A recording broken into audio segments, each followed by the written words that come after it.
Rajasthan Royals versus Royal Challengers Bengaluru. இந்த game வந்து ஜெய்ப்பூரில் நடக்குது. அண்ட் இந்த பிச்சு ப்ளஸ் இந்த டீமோட பிளேயர்ஸ் உள்ள இருக்க ஃபார்ம் எல்லாத்தையும் கன்சிடர் பண்ணி ஒரு ஃபேண்டசி லெவல் எடுத்திருக்கோம். அண்ட் அந்த இதுதான் இப்போ நம்ம ப்ரெசென்ட் பண்ண போகிறோம். அந்த வகையில் இந்த பிச்சு எப்படி இருக்கும் அப்படின்னு பார்த்தீங்கன்னா, லைட்டாக பேசருக்கு கொஞ்சம் சாதகமாக இருக்குது. ஸ்பின்னர்ஸ்க்கு பெருசாக விக்கெட் விழலை. கடந்த 5 மேட்ச்சில் கிட்டத்தட்ட 14 விக்கெட் தான் ஸ்பின்னர்ஸ்க்கு விழுந்திருக்கு. கிட்டத்தட்ட 40+ விக்கெட்ஸ் பேசர்ஸ்க்கு விழுந்திருக்குது. அண்ட் ஆவரேஜ் ஸ்கோர் வந்து கிட்டத்தட்ட 185+ தான் இது இருக்குது. ஸோ கொஞ்சம் பேட்டிங்க்குமே கொஞ்சம் சாதகமாக இருக்கும் அப்படின்றது தான் நம்ம இதில் தெரிஞ்சுக்கிறோம். அண்ட் அதையும் ஃபார்மையும் கன்சிடர் பண்ணி ஃபர்ஸ்ட் நம்ம எடுத்திருக்க விக்கெட் கீப்பர் யாருன்னா சஞ்சு சாம்சன். இந்த ரெண்டு டீமையும் கம்பேர் பண்ணும்போது இதில் best average and most runs இந்த வென்யூவில் எடுத்திருக்கிற பிளேயர் வந்து சஞ்சு சாம்சனாக தான் இருக்காரு ரீசெண்ட் கடைசி 5 மேட்ச்சில். ஸோ அதனால சஞ்சு சாம்சன் எடுத்திருக்கோம். ரொம்ப ரிலையபிளான ஒரு பிளேயராகவும் இருக்கிறதுனால நம்ம ரொம்ப அக்ரெஷனாகவும் இருக்காரு ஆக்சுவலாக. எஸ், ஸோ அதனால நம்ம சாம்சன் எடுத்திருக்கோம். ஸோ அடுத்ததாக வந்து அதே அக்ரெஷனோட இருக்கிற ஃபில் சால்ட்டை தான் நம்ம டீமில் எடுத்திருக்கோம். பிகாஸ் நமக்கு வந்து ஃபில் சால்ட் ஏன் எடுக்கிறோம் அப்படின்ற காரணத்தையே சொல்ல தேவையில்லைன்னு நினைக்கிறேன். ஆமாம், போன மேட்ச் பார்த்துருந்தீங்கனாலே தெரியும். அந்த பவர் பிளே அந்த 3 ஓவரில் வந்து மேட்சை மொத்தமாக ஆர்சிபி கைக்குள்ள வச்சுட்டு இருந்தாரு ஆக்சுவலாக ஃபில் சால்ட். அந்த ஒரு ரன் அவுட் மட்டும் நடக்காம போயிருந்ததுன்னா டெஃபினட்டாக ஆர்சிபி வந்து 90% வந்து மேட்ச் வின் பண்ற அளவுக்கு ஒரு இன்டென்ட் இருக்கிற பிளேயர் தான் Phil Salt. So Phil Salt எடுக்கிறது வந்து உங்களுக்கு பயங்கர ஒரு ப்ளஸ் பாயிண்ட். அடிச்சா 6 தான். ஆமாம், பவர் பிளேலே வந்து மேட்சை முடிச்சுட்டு போயிட்டே இருப்பாரு. அண்ட் ஜுரல் இவருமே என்னன்னா ஒரு ரிலையபிளான ஒரு பிளேயராக இருக்கிறாரு. ஒரு மினிமம் உங்களுக்கு ஒரு டீசெண்டான ஒரு ஸ்கோரை வாங்கி எடுத்து கொடுத்துட்டு ஒரு பாட்டில் போயிட்டே இருக்கிறாரு. நல்லா பிக் ஷாட் ஆடக்கூடிய ஒரு பிளேயர், 6s and 4s வந்து அடிக்கக்கூடிய ஒரு பிளேயர் அப்படின்றனால நம்ம துருவ் ஜுரலையுமே டீம் எடுத்திருக்கோம். ஸோ அடுத்தது வந்து பேட்டிங் லிஸ்ட் வந்தோன்னா கிங் விராட் கோலி வந்து நம்ம டீமில் எடுக்கிறோம். பிகாஸ் ஆனால் அவரோட ரீசன்ட் ஃபார்ம் வந்து சில மேட்சஸில் வந்து ட்ராப் ஆயிருக்கலாம். பட் எப்போல்லாம் வந்து ட்ராப் ரொம்ப ஒரு டிப்பில் போகிறாரோ அகைன் வந்து பெரிய கம்பேக் கொடுக்குற ஆள் தான் வந்து விராட் கோலி. ஸோ அவரோட பேட்டிங் பெர்ஃபார்மன்ஸ் பற்றி நம்ம சொல்லி தான் உங்க எல்லாருக்கும் தெரியணுன்ற அவசியம் இல்லை. வென் டீம் நீட்ஸ் மோஸ்ட் அவர் வந்து பெருசா ஒரு பெர்ஃபார்மன்ஸ் கொடுத்துட்டு போயிட்டே இருப்பார். ஸோ அந்த வகையில் விராட் கோலி டீமில் எடுக்கிறோம். நெக்ஸ்ட் வந்து ஷிம்ரான் ஹெட்மயர் எடுக்கிறோம். ஹெட்மயர் வந்து இந்த சீசனில் ரொம்ப ஒரு நல்ல ஸ்டெப் பண்ணியிருக்காரு அப்படின்னு சொன்னோம். மற்ற நம்பர் 1 ஃபீல்டிங்கில் ஒரு மிகப்பெரிய அட்வான்டேஜ். அவர் எங்கே போனாலும் சரி பால் அவரை தேடி தான் வரும். ஏன்னா ஒரு முக்கியமான ஸ்பாட்டில் தான் அவரை ஃபீல்டை நிறுத்துவாங்க. ஏன்னா ரொம்ப ரிலையபிளான ஒரு ஃபீல்டரும் கூட. கேச்சஸ் மிஸ் பண்ணவே மாட்டார். பிக் ஷாட்ஸ்லாம் அடிக்கக்கூடிய ஒரு பிளேயர். முக்கியமாக உங்களுக்கு விக்கெட்ஸ் அதிகமாக உள்ளது அப்படின்னா நின்று ஆடக்கூடிய ஒரு பிளேயர் மட்டும் இல்லாமல் அதிக கடைசி ஒரு 5 பால் தான் கிடைக்குது அப்படின்னா 5 பால் 5 4 5 6 அடிக்கக்கூடிய ஒரு டேலண்ட் உள்ள ஒரு பிளேயர். அதனால நம்ம ஷிம்ரான் ஹெட்மயரை டீம் எடுக்கிறோம். ஸோ அடுத்ததாக எடுக்க போகிற ஒரு பிளேயர் வந்து நம்ம வந்து ஒரு லிஸ்ட் போடலாம். யார் வந்து பெஸ்ட் மிடில் ஆர்டர் பேட்ஸ்மேன் அப்படின்னு நம்ம ஐபிஎல்ல லிஸ்ட் போட்டோம்னா கன்ஃபார்ம் இவரோட பேர் இருக்கும், ரஜத் பட்டிதார். ஸோ ஆக்சுவலாக வந்து போன சீசனுக்கும் இந்த சீசனுக்கும் நம்ம பார்த்தாலுமே கடந்த 2 சீசனுமே பயங்கர ஒரு பெர்ஃபார்மன்ஸ் கொடுத்துருக்காரு பட்டிதார். வராரு, மேட்ச் சேவ் பண்றாரு ஆர்சிபி. ஸோ இப்போ வந்து டோட்டல் கொலாப்ஸ் ஆகுது. ஆர்சிபி வந்து அப்படிதான் எப்பவுமே வந்து ஒன்று அடிச்சா வந்து பயங்கரமா அடிப்பாங்க, கொலாப்ஸ் ஆனால் கொலாப்ஸ் ஆகிட்டே இருக்கும். இப்போ அந்த கொலாப்ஸ் வந்து மிஸ் ஆகிறதுக்கு காரணம் வந்து பட்டிதாருன்னு நான் சொல்றேன். பிகாஸ் வந்து ஆங்கர் இன்னிங்ஸ் ஆடுறாரு.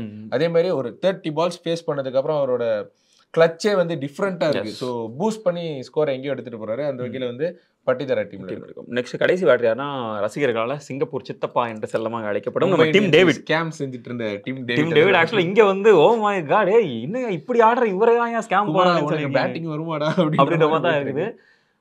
பார்த்தோன்னா கடைசி போன மேட்ச்லாம் பார்த்தோன்னா அவரை தான் ஃபுல் அண்ட் ஃபுல் நம்பியிருந்தாங்க. யாருமே அடிக்க முடியல அப்படின்னு போது அவர் இன்னும் இதைத்தாங்க ராத்திரி ஃபுல்லாக ஒட்டிக்கிட்டு இருந்தீங்களா அப்படின்ற மாதிரி வந்து அடிச்சு போயிட்டே இருந்தாரு. பண்ற 6 பால்லையும் வந்து ஒரு 20 ரன் அடிச்சு கொடுத்துட்டு போயிடுறாரு. ரொம்ப டெட்லியான ஃபார்ம்ல இருக்காரு. அண்ட் இஸ் பேக் அப்படின்ற மாதிரி தான் நம்ம சொல்லணும். எப்படி ஒரு ஏகே வந்து ஜிபியூல கம்பேக் கொடுத்தாரு, அது மாதிரி டிம் டேவிட் வந்து இந்த சீசன்ல கம்பேக் கொடுத்துருக்காரு. அடுத்து ஆல்ரவுண்டர்ல நம்ம பார்த்தோம்னா வந்து இவர் வந்து ஒரு ஃபாஸ்ட் பவுலிங் லிஸ்ட்ல இன்னைக்கு நாங்க சொல்லிருந்தோம். ஆக்சுவலா இந்த பிட்ச் வந்து பேஸ்க்கு சப்போர்ட் பண்ணோம் அப்படின்றனால. ஸோ அந்த வகையில் வந்து பேஸ்க்கும் ஃபேவரா பால் போடுற, ஸ்பின்னுக்கும் ஃபேவரா பால் போடுற வந்து குருணால் பாண்டியா டீம்ல எடுத்துருக்கோம். இவர் வந்து எந்த வகையில் ஒரு பவுலர், ஸ்பின்னுக்கு ட்ராக் செட் ஆச்சுன்னா ஸ்பின்னு, பேஸுக்கு நல்லா ஆச்சுன்னா ஒரு மீடியம் பேசர், அந்த மாதிரி ஒரு மாறி மாறி பால் போடுற ஒரு பவுலர் தான். பவுலிங் ஆல்ரவுண்டர்னு சொல்லலாம். அதே மாதிரி பேட்டிங்லேயே வந்து கன்ஃபார்ம் ரன்ஸ் இருக்கு உங்களுக்கு. அவர் எடுத்தீங்கன்னா பிரேக் த்ரோ நல்லா பண்ற ஒரு பவுலர் அப்படின்னு சொல்லலாம். ஸோ அதனால குருணால் பாண்டியா டீம்ல எல்லா மேட்ச்லயும் விக்கெட் எடுத்துட்டாரு. ஸோ அதுவும் ஒரு பெரிய இதாக இருக்குன்னு பார்க்குறேன். ரியான் பராக் வந்து அவர் இந்த கிரவுண்ட்ல பயங்கரமான ரெக்கார்டு அவர் வச்சிருக்கிறாரு. நல்ல ரன்ஸ் இருக்குது அவர்கிட்ட. அவர் உண்மையாகவே என்னன்னா பயங்கரமான ஒரு ஃபீல்டரும் கூட. கேட்ச் மிஸ் பண்ணாத ஒரு பிளேயர். ஸோ கேச்சஸ் மூலமாக அவருக்கு நிறைய பாயிண்ட்ஸ் வரும். அண்ட் பேட்டிங்கில் வந்து சொல்லவே வேண்டாம், இப்போ நல்ல டீசெண்டான ஒரு ஃபார்மில் இருக்கிறாரு. அண்ட் இந்த கிரவுண்டில் அவரோட ரெக்கார்ட்ஸ் வந்து பார்த்தோம் அப்படின்னா அவரோட நம்பர்ஸ் ரொம்பவே நல்லா இருக்குது. ஸோ அதனால நம்ம ரியான் பராக டீம் எடுத்திருக்கோம். ஸோ அடுத்ததான் வந்து பவுலிங் வந்துட்டோம்னா பவுலிங்கில் 2 பேர் தான் எடுத்திருக்கோம். ஆக்சுவலாக வந்து ஆர்சிபியில் இருந்து ஒரு பிளேயரும் ராஜஸ்தான்ல இருந்து ஒரு பிளேயர் எடுத்திருக்கோம். ஆர்சிபியில் இருந்து வந்து ஆர்சிபியை கேரி பண்ணிட்டே வர ஜோஷ் ஹேசல்வுட் தான் நம்ம டீமில் எடுத்திருக்கோம். பிகாஸ் நமக்கு தெரியும் ஆர்சிபியில் வந்து என்ன மைனஸ்னா பவுலிங் பெரிய மைனஸ். அது ஒரு 3 சீசன்ஸாகவே இருந்துட்டு இருந்தது. பட் போன சீசன்ல வந்து இந்த யாஷ் டயால் அப்புறம் இப்போ ஹேசல்வுட் வந்தது வந்து அவங்களுக்கு வந்து ஒரு பெரிய ப்ளஸ் பாயிண்டாவே ஆயிருக்குன்னு சொல்லலாம். பிகாஸ் என்னதான் வந்து யாஷ் டயால் ரன்ஸ் கொடுத்தாலும் விக்கெட் எடுக்கிறாரு. பட் இவர் விக்கெட் பெருசா எடுக்கலனாலும் ஒரு 2 விக்கெட்ஸ் எடுப்பாருன்னா எக்கனாமியா பால் பண்றோம். ஆமா, பிளேயர்ஸ் வந்து 6 கன்சீட் பண்ண மாட்டாரு, பவுண்டரிஸும் பண்ணுவோம், சிங்கிள் டபுள் தான் அவர் ஓவர் வந்தாலே. அது மட்டும் இல்லாமலே போல்டு, ஏதாவது பிக் ஷாட் போகணும்னு நினைச்சீங்கன்னா போல்டு தான். அதனால ஹேசல்வுட் டீம்ல இருக்கு. Next Jofra Archer. என்ன யாங்க எத்தனை பேர் தாங்க மும்பையை ஸ்கேம் பண்ணிட்டு மற்ற டீம்லாம் போய் பெர்ஃபார்ம் பண்ணுவாங்கன்னு தெரியல. டிம் டேவிட் வரிசையில் இப்போ ஜோஃப்ரா ஆர்ச்சர் செம்மையான பெர்ஃபார்மன்ஸ் இந்த சீசன்ல. ஃபர்ஸ்ட்ல வந்து ஒரு 76 ரன் கொடுத்தாரு ஒரு இதுல, அவ்வளவுதான் ஜோஃப்ரா ஆர்ச்சர்லாம் முடிஞ்சது. ஒரு சின்ன ஸ்கேம் ஆர்ச்சர் ஆர்ச்சர்னு சொல்ல ஆக்சுவலா நம்மளாம் செம்ம சிங்ஸ் தான் போலங்க. ஸ்கேம்னு சொல்றவங்க நல்லா ஆடுறாங்க, ஸ்கேம்னு சொல்றவங்கலாம் வந்து பயங்கரமா வந்து பெர்ஃபார்மன்ஸ் பண்ணாங்க. கன்சிஸ்டன்சின்னு சொன்னா அவுட் ஆயிடுறாங்க சொன்னோம், பட் அவங்கள வந்து அவுட் ஆயிட்டு இருக்காங்க. But consistent Iyer never fails. நேத்து மேட்ச்ல சூப்பரான பெர்ஃபார்மன்ஸ் கொடுத்தாரு. Okay, so coming back to இந்த ஃபேண்டசி பிக் வந்து ஜோஃப்ரா ஆர்ச்சர் டீம் எடுத்துருக்கோம். என்னன்னா நல்ல ஃபார்ம்ல நல்ல டச்சா இருக்காரு, பேஸ் பவுலிங் சப்போர்ட் பண்றாங்க. நம்ம ஒரு டீம் எடுத்துருக்கோம்.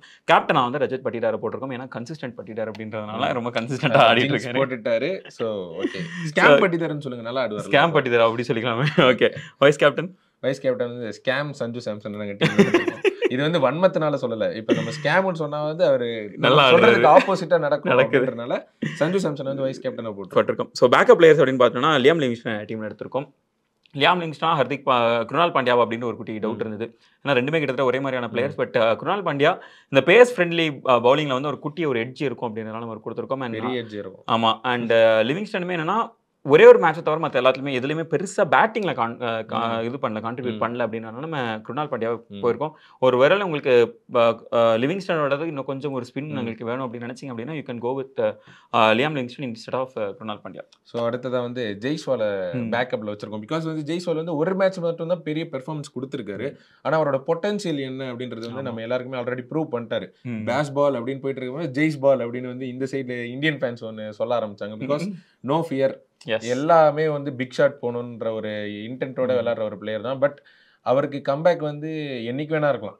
இன்னைக்கே கூட அவர் அடிக்கிறதுக்கு நிறைய வாய்ப்பு இருக்கு. ஸோ வந்து பேக்கப்ல தான் வச்சிருக்கோம். இல்ல எனக்கு சாம்சன் இல்ல ஜூரல் வேணாம், எனக்கு வந்து ஓப்பனிங்லேயே வந்து விக்கெட் போகாது ராஜஸ்தான் அப்படின்னு நினைச்சீங்கன்னா நீங்க ஜெய்ஸ்வால் எடுத்துக்கலாம். நெக்ஸ்ட் வந்து நிதிஷ் ராணா எடுத்திருக்கோம். நிதிஷ் ராணா நல்லா ஆடிட்டு இருக்காரு, ரொம்ப நல்ல இன்டென்ட் காட்டிட்டு இருக்காரு. வந்தோடனே ஆன் த கோ போகக்கூடிய ஒரு பிளேயராக தான் இருக்காரு. ஆக்சுவலாக நிதிஷ் ராணா ஹெட்மயர் அப்படின்ற ஒரு குட்டி டவுட் இருந்தது. ஹெட்மயர் மேபி லைக் இன்னும் கொஞ்சம் கன்சிஸ்டன்ட்டாக இருக்கிறதுனால நம்ம ஹெட்மயர் எடுத்துருக்கோம். பட் நீங்கள் நிதிஷ் ராணா எடுத்தனா அவர் நல்லா அப்படி ஆர்டர் வராரு அண்ட் இன்னும் கொஞ்சம் அதிக பால் ஃபேஸ் பண்ண சான்சஸ் இருக்கு அப்படின்றது நினைச்சிங்க அப்படின்னா நீ can go with Nitish Rana instead of Shimron Hetmyer. So அடுத்தது அந்த ஆர்சிபியோட கன்சிஸ்டன்ட் பவுலரை பற்றி பார்க்க போகிறோம். கன்சிஸ்டன்ட் யாஷ் டயாலை பற்றி தான் நம்ம இப்போ பேச போகிறோம். பிகாஸ் நம்ம ஹேசல்வுட் எந்த அளவுக்கு ஆர்சிபிக்கு ஒரு இம்பார்ட்டண்ட்டான ஒரு பவுலரோ அதே லெவலுக்கு ஈக்குவலான பவுலர் தான் இவர். விக்கெட்ஸ் எடுக்கணும் அப்படின்னாலே வந்து யாஷ் டயால் வந்து பிரேக் த்ரூ பண்ணிடுறாரு. எவ்வளோ பெரிய பார்ட்னர்ஷிப் போட்டாலும் அவர் வராரு. அவரோட பவுலிங் மூலியமா வந்து பேட்ஸ்மேனை திணற அடிக்கிறாரு அப்படின்னு சொல்லலாம். ஸோ அதனால வந்து யாஷ் டயால் எடுத்துருக்கோம். இல்லை எனக்கு ஹேசல்வுட் பதில் விக்கெட்ஸ் தான் முக்கியம் அப்படின்னு நீங்கள் நினைச்சீங்கன்னா you can go with Yash Dayal. Okay, so இதுதான் எங்களோட 11 அண்ட் எங்களோட backup players. And of course backup பிளேயர்ஸ்க்கு பாயிண்ட்ஸ் கிடையாது, அவங்கள நீங்கள் 11ல் எடுத்தால் தான் பாயிண்ட்ஸு. ஸோ அதையும் நீங்கள் உறுதி பண்ணிக்கோங்க. இதுதான் எங்களோட கேப்டன் வைஸ் கேப்டன் எங்களோட 11 அண்ட் உங்களோட டீம் என்ன அப்படின்னு கமெண்ட் பண்ணுங்கள். நெக்ஸ்ட் வீடியோவில் மீட் பண்ணுவோம். பாய்.